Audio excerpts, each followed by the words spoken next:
Les arnaques automobiles au Canada. On y vient tout de suite. Avant cela, je voulais simplement vous énoncer que le contenu de cette vidéo a été bâti avec toute notre équipe Kiwiz, soit une trentaine d'experts automobiles cumulant près de 500 années d'expérience dans le domaine. Je fais aussi partie de l'équipe Kiwiz et mon but ici, c'est de vous partager les meilleurs insights et de vulgariser le tout pour vous permettre de faire un achat automobile en toute confiance. Alors n'hésitez pas, si vous avez des questions ou remarques, à les faire en commentaire. On commence tout de suite avec la première arnaque, les faux particuliers. Les faux particuliers, ce sont des personnes qui vont vous faire croire qu'elles sont des particuliers, qu'elles vendent leur propre véhicule, alors qu'en fait, ces personnes vendent plusieurs voitures en ligne. Il y a tout un business derrière, donc elles en font leur job à temps partiel, à temps plein, pour se faire de l'argent sur votre dos, tout simplement. Donc c'est un peu comme si quelqu'un vous vendait de l'alcool, mais sans permis d'alcool. Donc on peut le dire, c'est illégal. Ces vendeurs, forcément, il y a plus de chances qu'ils fassent des choses louches, on va dire. Ils peuvent trafiquer le kilométrage pour vendre plus cher le véhicule. Et surtout, avec les prix du moment en 2024, ils en profitent. Ils peuvent aussi mentir sur l'état de la voiture. Donc, comment les éviter, ces faux particuliers? Je vous donne ici 3 conseils. Le premier, c'est de vous assurer de rencontrer le vendeur chez lui. On les entend souvent dire « je suis à l'étranger » ou bien « c'est un ami, c'est ma belle-sœur qui vous accueillera » ou encore « je vends la voiture de mon père ou de ma grand-mère qui est décédée » ou alors ils vous proposent tout simplement de vous retrouver à un parking, un stationnement pour faire l'essai routier du véhicule. Ça, on s'entend, c'est red flag. Assurez-vous de bien le rencontrer chez lui et de s'assurer donc qu'il est capable de vous montrer son chez lui. Et aussi de vous assurer que le véhicule est bien à son nom. Ça, c'est le deuxième conseil.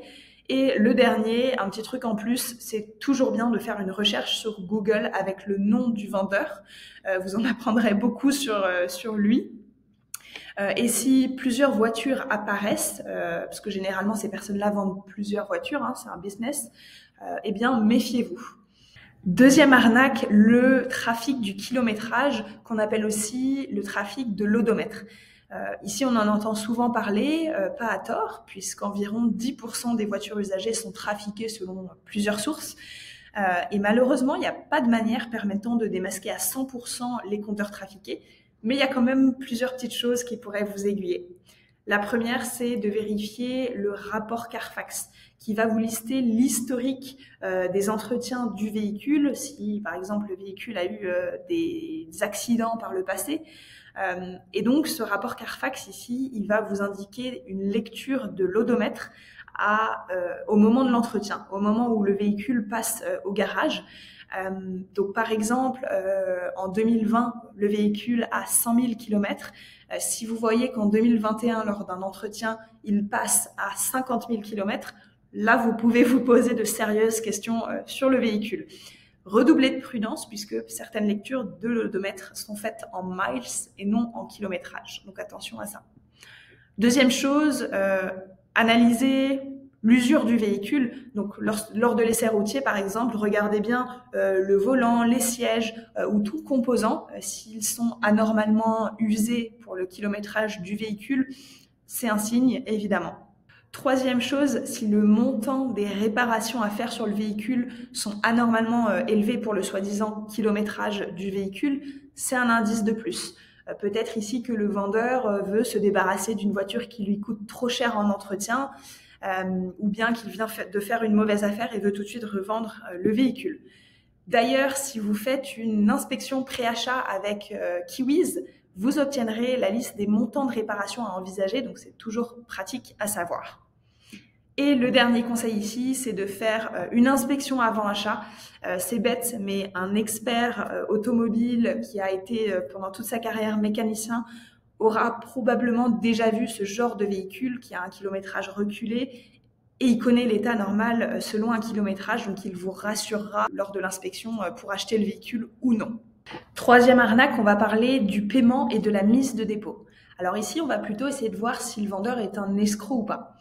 Si vous faites une mise de dépôt, alors si vous achetez un concessionnaire, il n'y a pas de stress particulier à avoir si le concessionnaire est digne de confiance. Par contre, si vous achetez un particulier, vous pouvez ne pas faire de mise de dépôt Mais honnêtement, avec le marché fou en ce moment, je vous recommande d'en faire une. Ça permet au moins de réserver le véhicule pendant quelques jours, le temps de faire les vérifications nécessaires et qu'un autre acheteur ne passe pas devant vous. Mais attention, je vous conseille de ne jamais la faire sans avoir visité le véhicule et de vous assurer que vous avez rencontré le propriétaire en personne. Je dirais que le moment idéal pour la faire, c'est entre votre visite et l'inspection pré-achat, si vous en faites une, bien sûr. Ensuite, pour les moyens de paiement, alors si le vendeur vous envoie un lien suspect pour faire le paiement, c'est red flag, on peut le dire. Souvent, c'est assez facile à deviner. Et à savoir, le chèque certifié au Canada, c'est le moyen de paiement le plus sûr, le plus pratique et aussi le plus utilisé lors de l'achat. Et dernier conseil, rencontrez toujours le vendeur en personne avant de transférer l'argent. Au Québec, par exemple, si vous achetez à un particulier, le moment pour payer, c'est souvent juste avant l'immatriculation à la SAQ. Quatrième arnaque, les vis cachées ou maquillées. Qu'est-ce que c'est? En fait, ce sont de petits ou gros problèmes esthétiques, fonctionnels ou encore mécaniques qui ont été cachés ou réparés de manière superficielle pour vous cacher l'ampleur du problème qu'a le véhicule et ça peut vous coûter très cher dans le futur. Ici, j'ai rassemblé quelques exemples pour vous qui m'ont été donnés par nos inspecteurs chez Kiwiz. Le premier exemple, c'est quand le vendeur s'assure que la voiture a bien été chauffée avant votre arrivée pour masquer un ralenti irrégulier par temps froid.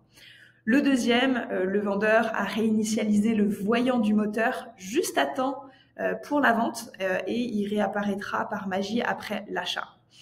Un troisième, il y a peut-être eu des mauvaises réparations superficielles sur la carrosserie qui ont passé une petite inspection superficielle ou qui pourront passer une petite inspection, mais qui réapparaîtront dans le futur évidemment. Et le dernier, c'est des vendeurs qui vont appliquer du silicone sur le vieux pneu pour leur redonner un aspect neuf. Alors pour éviter ça, prenez le temps d'essayer la voiture. Honnêtement, il n'y a pas de conseil miracle.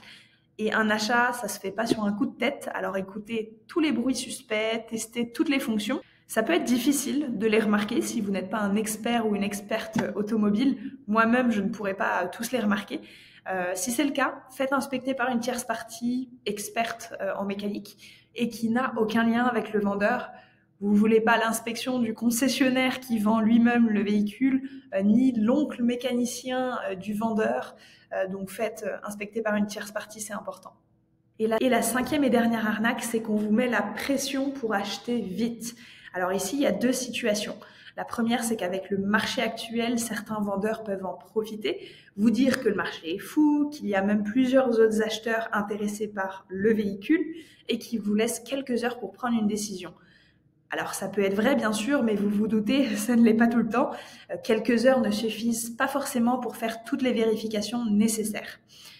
Un autre cas, c'est lors de la signature du contrat. Le vendeur doit vous laisser du temps, c'est son devoir de vous laisser du temps de bien lire le contrat de vente si vous le souhaitez et de ne pas vous précipiter pour le signer.